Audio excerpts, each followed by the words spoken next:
Gülseren Hanım'ın kitabından uyarlama olduğu için çıkarımlar nispeten kolay oldu ve spoiler olmaması adına incelemeyi ilk iki bölümüyle sınırlı tuttum.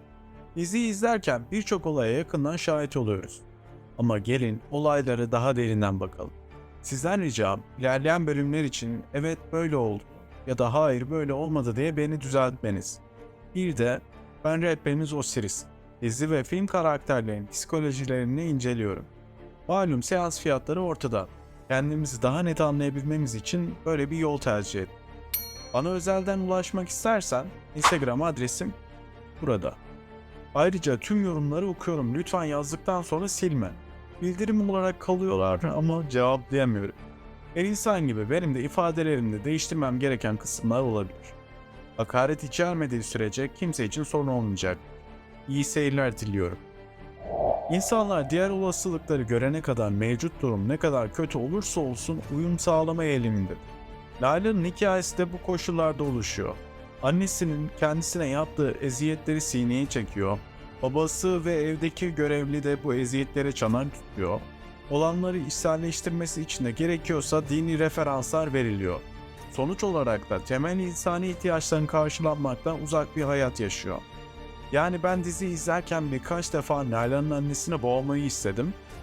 Nalan yine iyi dayanıyor. Sonrasında da kurtuldum herhalde diye usulü bir evlilik hayatı yaşıyor. Çoğu insan için evlilik yeni bir hayatın kurulması, çocuk sahibi olmak gibi işlerken ben Nalan için hem evdeki baskılardan kurtulmak hem de eksik kaldığı fizyolojik ve manevi ihtiyaçların giderilmesi olarak algıladım. Yani rahatça su içmek ve sevilmek ihtiyacını evlilik ile giderebiliyordu. Sonra da aile kurmak geliyor tabii.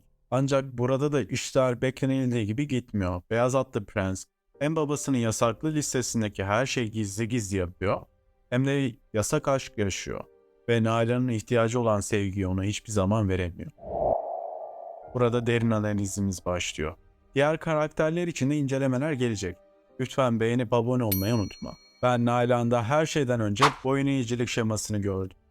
Sadece annesinden ziyade birçok insanı mutlu etmek ve onlarla ters düşmemek adına hareket ediyor ve bir fedakarlık yapılacaksa Nalan'ın yapması bekleniyor. Buna bağlı olarak kaygılı bağlanma da söz konusu. Hayatındaki insanlar ne kadar kötü olursa olsun sınırlarını korumakta zorluk çekiyor. Değersizlik şeması var. Kendisinin çok güzel olduğunu arkadaşlar söyleyene kadar farkında değil.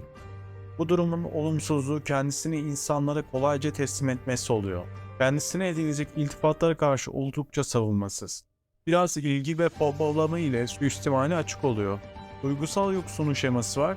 Sevme ihtiyacı hissettiğinde kendisini kullandırmak pahasına herkese kolayca duygusal bağ kurabiliyor. Efendim siz daha iyisini bilirsiniz tabi ama yorumlarınızı bekliyor, beğenip abone olursunuz diye umuyorum. İlk iki bölüm için Nalan karakterimiz bu kadardı. Diğer karakterler de yakında gelecek. Farklı dizi ve karakter incelemelerinde görüşmek üzere.